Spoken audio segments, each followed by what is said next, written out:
Hello everyone, Attack Power here, diving into two more updates from the upcoming Battle of Dukla DLC for Steel Division 2. So let's dive right in here.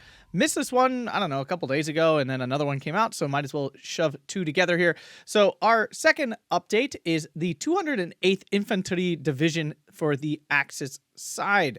So let's dive right in here, nothing to hold us up. If you guys enjoyed this, smash that like button, subscribe, and consider checking out that Patreon and YouTube membership down below for all kinds of cool perks and bonuses. All right, so the 208th Infantry Division was formed in 1939, seeing action during the invasion of Poland as a reserve formation. In much of the same vein, it would participate in the invasion of the Low Countries, finding itself on occupation duties in northern Belgium afterwards. From 1942, the infantry formation was sent to the east and fought exclusively on the Eastern Front. As part of the 1st Panzer Army, from early 1944, the division was trapped in the Kamenets-Podolsk pocket during the Soviet Dnieper-Carpathian strategic offensive in March of 1944.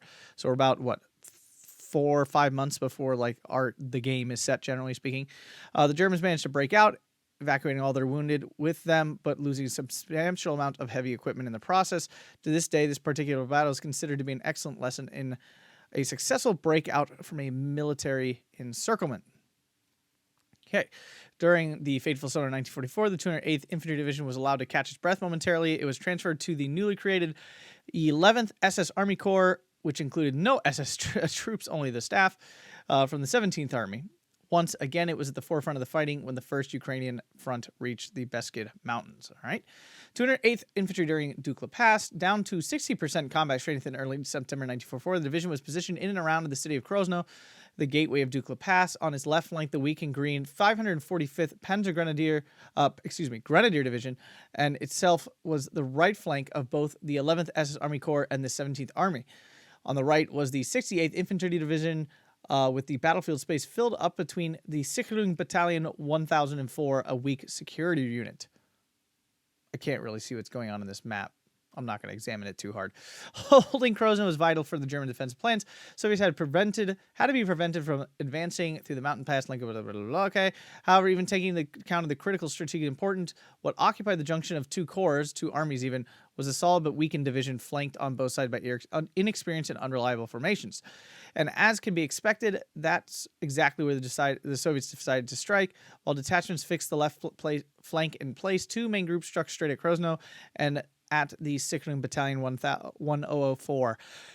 With the security troops utterly wiped out, the 208th Infantry Division's right flank also took heavy casualties. Still, the battle group managed to regroup and hold Krosno as long as possible. 2 days later, the Jaeger Regiment 228th from the 101st Jaeger Division and the Sturm Regiment Panzer AOK 1 arrived to bolster its strength, followed by additional reinforcements from the 8th Panzer Division. Okay, so we can definitely see here that it's probably going to be some phase locking, most likely, with, you only have the actual 208th in A phase, and then later in the, B phase, C phase, we're going to get access to these Jaeger units and to some sort of Panzer units there, followed by the additional reinforcement of the 8th Panzer Division. Yeah, 8th Panzer Division there. Although the Soviets had managed to take Krosno by then and were already driving south Dukla Pass, the whole Allied offensive was in jeopardy from that day onwards. The Germans managed to maintain the pressure on the pass and with it achieve bottleneck. Okay, the actual stuff we care about here. The 208th Infantry Division will be a melting pot of different units cobbled together under the group's tactical command. I mean, these are always some of the most fun divisions, are the ones that are just these Axis cobbled. And I think that's partially why people enjoy playing Axis a little more in general. It's the divisions are always these there's a lot of just hodgepodge divisions that are fun to play, and those are the divisions I feel get played way more. Reflecting on the division's experience during the course of the Battle of Dukla Pass, 208th Infantry Division's own forces reduced to 60% combat strength, will be deployed during all combat phases. Okay, so like I said, with the addition of several new formations attached, representing being available from B phase onward. So there you go. The Jaegers, the Sturm Regiment Panzer under 1st Panzer Army's direct command, acting as its ultimate reserve unit, and Kampfgruppe 8th Panzer Division, not a detachment, but technically what still remained in the field after the division was mauled after the failed counteroffensive.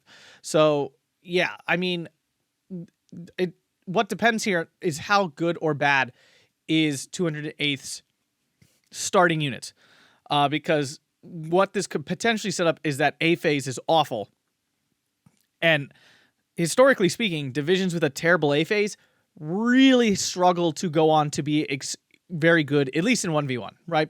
When you're playing in 10v10 and stuff, you can kind of like, goof around in A phase a little bit more than in 1v1 or even like 2v2 or something.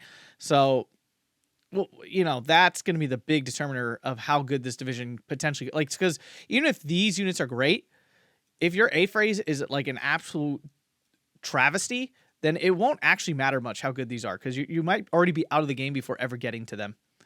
How will 208th look like here? While the battle group doesn't have many new units, it does combine existing Axis German formations in original ways, as all these new units are both italic and bolded.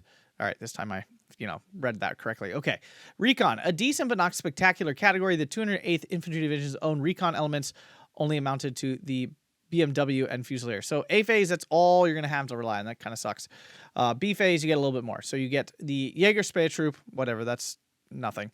Plus the Sturm Regiment, Panzer AOK, Aufklärer, Recon Squad, and the SDK of Z222. Sucks that they can't come in A phase, but the fact you get them at all is nice. And then the Panzer Division comes with Troop, SDK of Z231, and a Panzer IV. Okay, so it's a nice mix of stuff. Again, phase locking, going to be an issue, because basically A phase, you're probably just bringing the Fusiliers. Fusiliers are great. Like, they are very, very cost efficient. You get essentially a whole infantry squad for like 20 points. With AT on it. So no complaints about this specifically.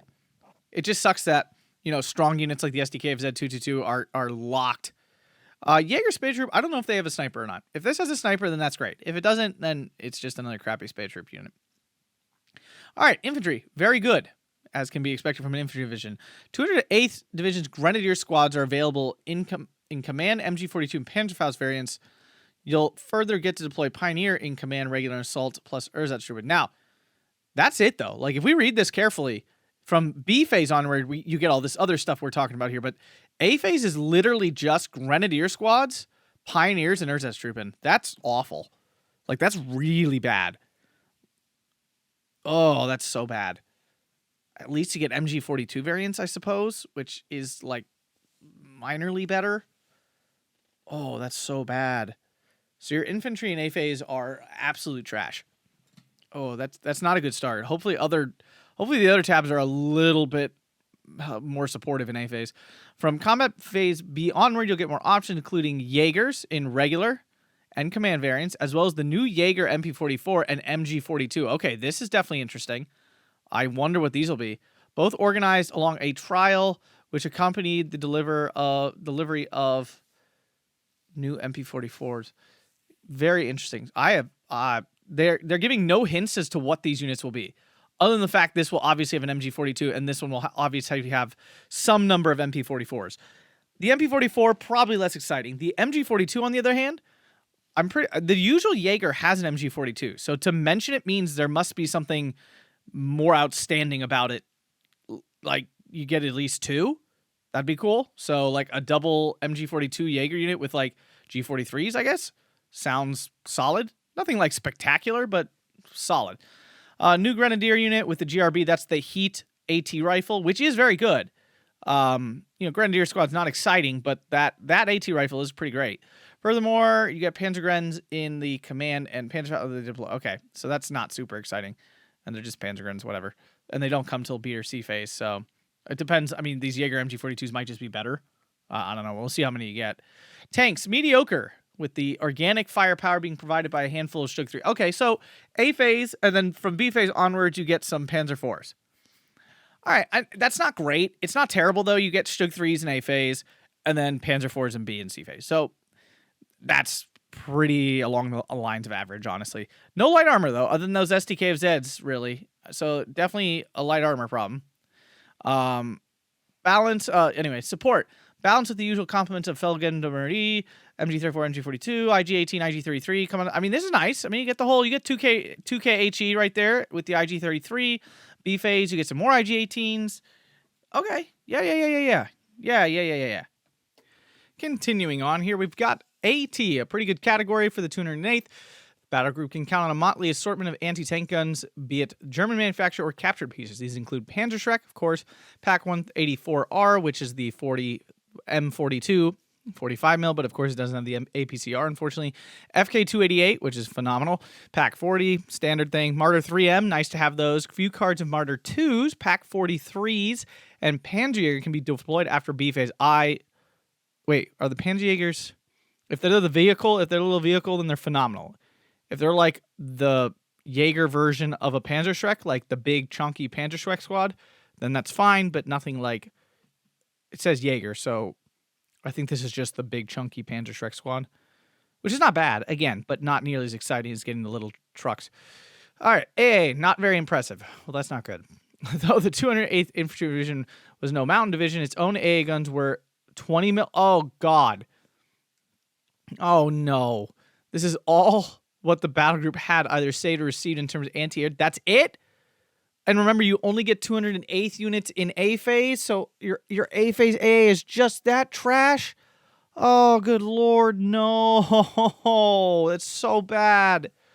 Luckily, the Jaeger Regiment and the Panzer Division bring some heavier pieces. These include regular 20 mil. Okay, whatever. Flak 43, thank God.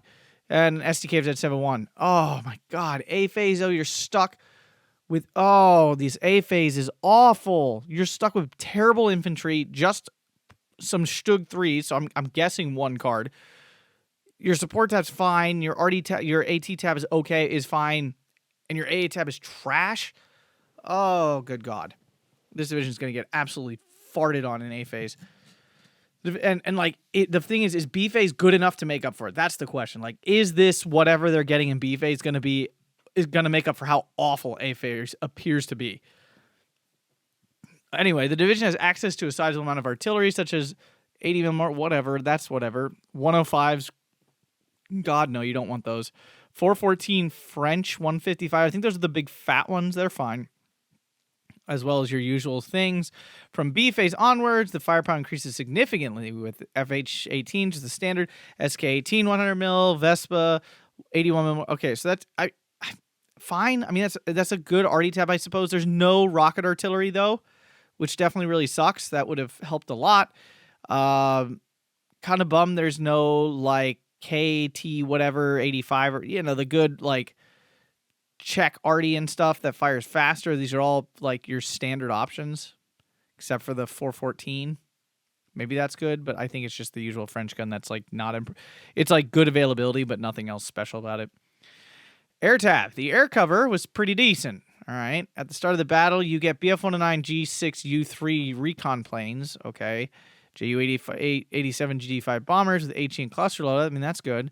BF-109 G6 fighters and the Focke-Wulf 190 F8 in new configuration with 8 Panzerschreck strapped under its wings. Okay. I mean, that sounds hilariously dope.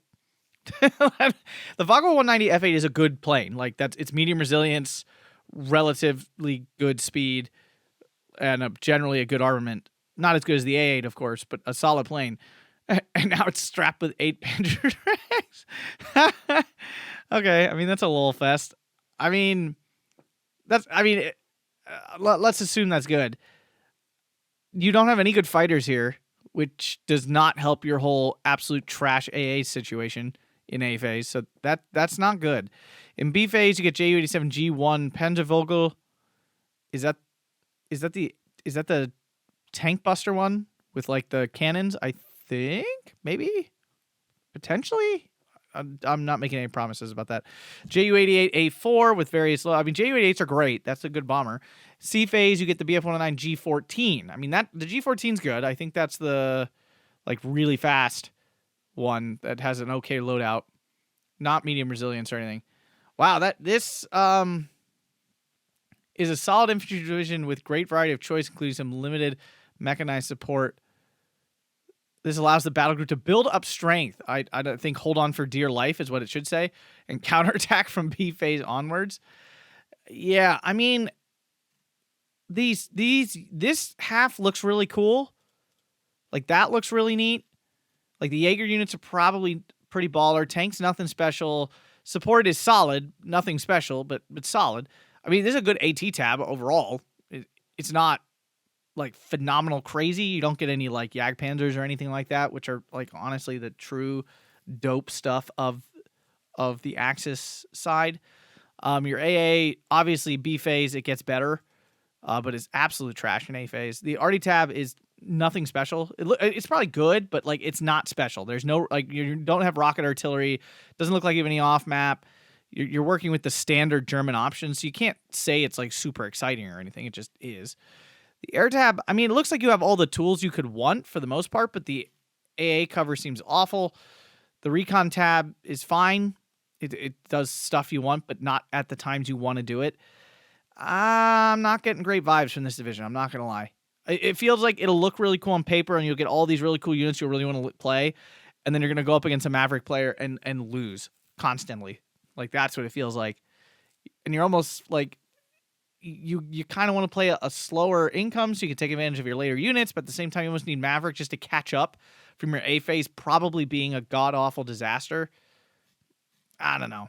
Maybe A phase is better than I think, but based on the units they have here, it's pretty rough. Continuing on, though, off we go to the Allied side. Soviet 242nd Gornostrelki. Very exciting. In comparison to some other divisions, this is the Mountain Division, by the way. Other formations, Steel Division 2, 242nd Gornostrelkovia, or the 242nd Mountain Rifles Division, has richly documented World War II combat history. That's fun. Originally formed the lowest number division in the Red Army after Operation Barbarossa, the 242nd was thrown into action without much preparation in the desperate summer fighting in 1941, fought tooth and nail in Smolensk and Moscow, being subsequently overwhelmed, shattered, managing to break out and return to friendly lines, only to be utterly destroyed by the end of 1941. That's a bummer. This division only existed for 6 months before being disbanded. Survivors too few and weak. Like a phoenix from the ashes. Oh, Eugen and your writing team. I love it. The 242nd Division rose again in 1942, this time in North Caucasus, still a rifle division participating in early battles in Kharkiv, before being driven back once again, surrounded during the strategic German offensive. Case Blue. This time, the division's fortunes were better, with a sufficient number of soldiers escaping to keep the formation on Stavka's rolls. Remnants of the division were sent to the North Caucasus to reorganize in 1942, August. It reformed as a mountain division, and as such took part in the successful Soviet offensive in the region, including the battles in Europe's highest mountain. Further combats see the 242nd Rifle embroiled in action in the Taman Peninsula in Crimea, some elements in the liberation of Sevastopol. Afterwards, the division was transferred to the 4th Ukrainian Front and the Carpathian. The Mountain Division did not fight on the main Axis advance during the Battle of Dukla. Instead, it was deployed further east, where it attacked Uzhhorod, which was captured on October 1944. This particular city had been Czechoslovak up to 1938, then Hungarian, which concerns our timeline before ending up being Ukrainian from 1945 onward.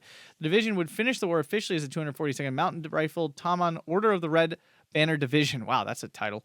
And a heap of combat accolades and honors in Czechoslovakia, with the division disbanded relatively soon after 1946. All right. Specialized mountain divisions were rare in the Red Army, with only 6 divisions ever formed, 3 of which eventually reverted to standard rifle divisions. This was not the case for the 242nd, which will fight out the war in its unique capacity. The Soviet mountain divisions had 4 rifle regiments instead of 3, but these weren't subdivided into battalions. Instead, the regiments were commanded directly over 6 companies. This unusual arrangement meant that Soviet mountain divisions were smaller than regular rifle divisions. An advantage was that they were better suited for semi-independent operations. With fewer men, they had a greater ratio of support weapons per soldier, meant a lot of mortars, machine guns, light infantry, and mountain guns.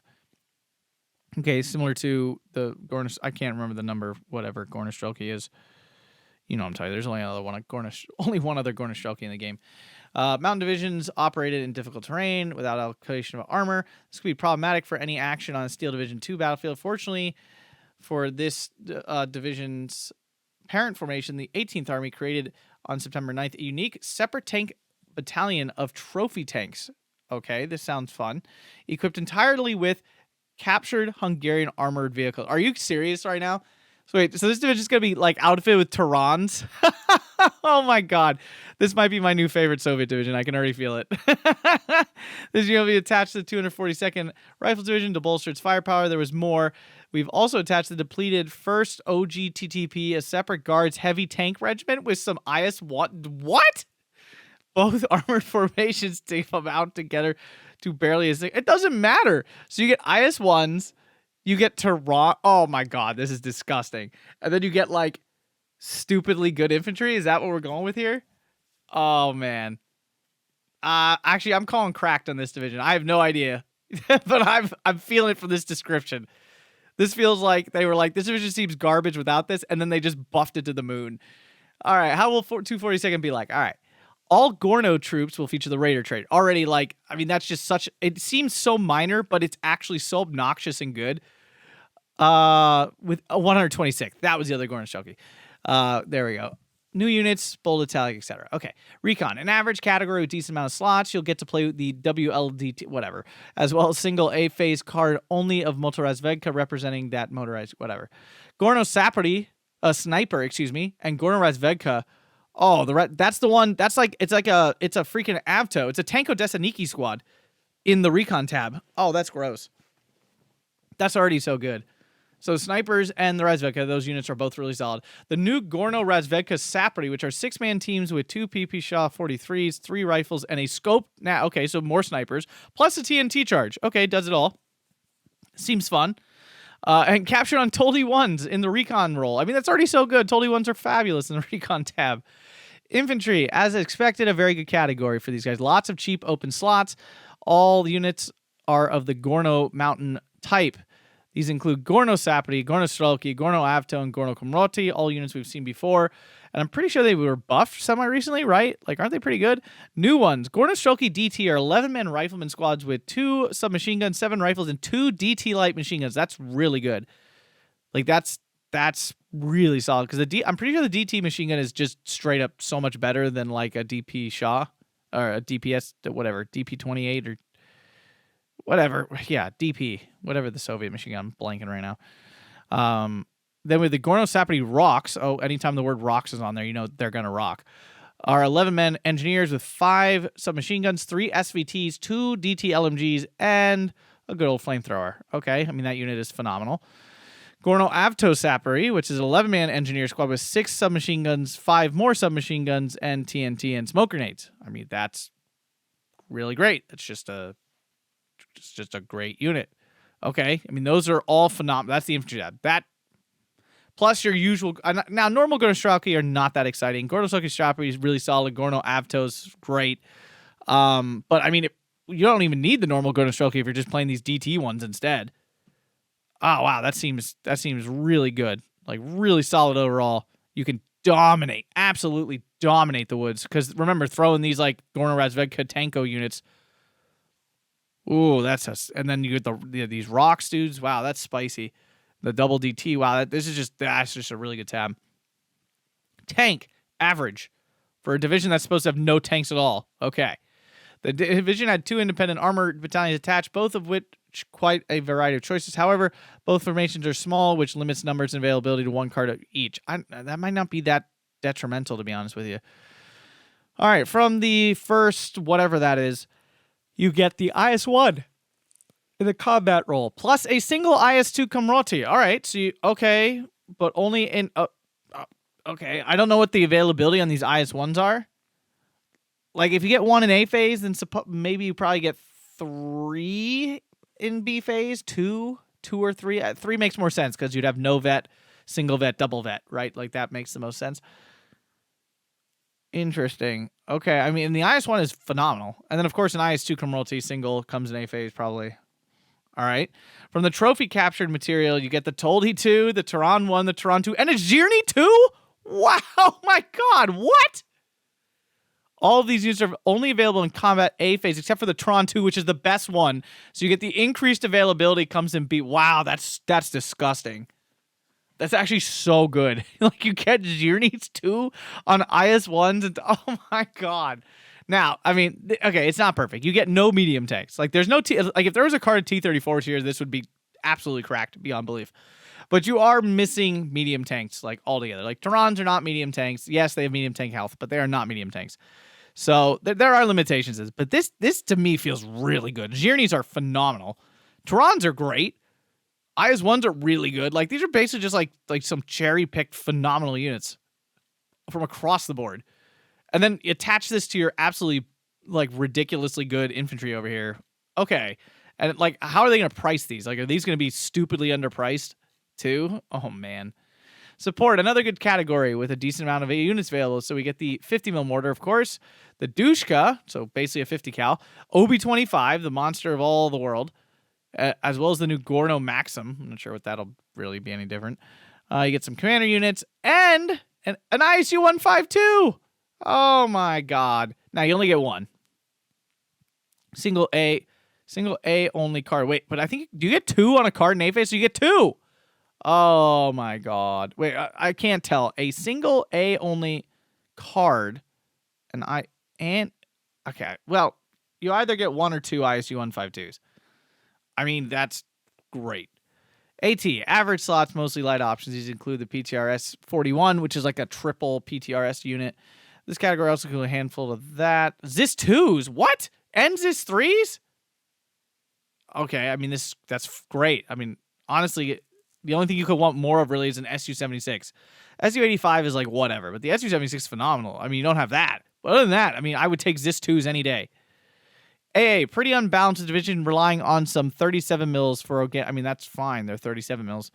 However, the Trophy Battalion also brings attached Nimrods, because why not? Oh my god. We also added some elements of Red Army's 32nds in art because this division's not good enough, in the form of an 85 mil whatever and some captured flak phalanx. Okay, I mean, this AA tab is absolutely cracked, but actually, like, from pretty unbalanced. What does that really mean, though? What does unbalanced mean? Absolutely, like, ridiculously good? Like, I'll take a card of Nimrods, a card of 37 mils, and a card of flak phalanx any day. And also, recently watching an 85 mil actually tear it up. I mean, maybe this isn't absolute trash now. I don't know. Okay, a good arty category, but light options. Okay, so maybe not that good. I really need to discuss with Eugen their description of categories. Plenty of mortars are available, 82, whatever. Also, there's a good number of those annoying light arty guns, the 52P. Those are the howitzers you can't counter battery. They're actually pretty gross and come with like 20 on a card. It's pretty stupid. Of course, supported forward observer. Okay, so you get a 152 off map on top of that. Lastly, they fielded their own version of pocket arty in the form of a new MLRS, the BM88 82 mil. It was no less than a Jeep with rails for 882 mil. Okay, that's honestly probably terrible. These are phenomenal. So, oh no, come back. Ah! Oh no, I lost my news. Come back. Oh god, it's a disaster. It's all right, everybody, calm down. All right, we're back. All right. Yeah, I mean, it's not anything super exciting, but it is solid. Air tab. Air support for the division might be average in terms of slots, becomes a varied choices. You get the Yak 1B, LA5 fighters, Recon Heavy IL2KR. I mean, that's nice. And the new Yak 9R, fighter bombers, the LAFN 5 in various loadouts. All right, I mean, that's a good fighter bomber. And the IL2M, AT rockets, napalm. Okay, I mean, that's neither of those are like their best. This thing's best variants. Plus, bombers include the A-20 Boston, solid bomber. Light. Okay, so they describe it as a light division with plentiful, hardened, specialized soldiers excelling best when fighting in rugged terrain. I mean, this division seems pretty good to me. I'm not gonna lie. You have butt tons of great infantry. You get light armor all over the place. You have really heavy, strong armor if you want it. You are lacking medium tanks. That is a deal. That is definitely a big deal. And this will run out. Like, Terrans don't last long. They're cheap, and that's why they don't last long. That's why they're so good, because they're cheap and they do a lot. But again, they don't last long. You eat through them pretty quick. Although the B-phase card of Terran 2 should give you some depth. The Xerneas are obviously great, but you're only, if A-phase is, you're limited to A-phase.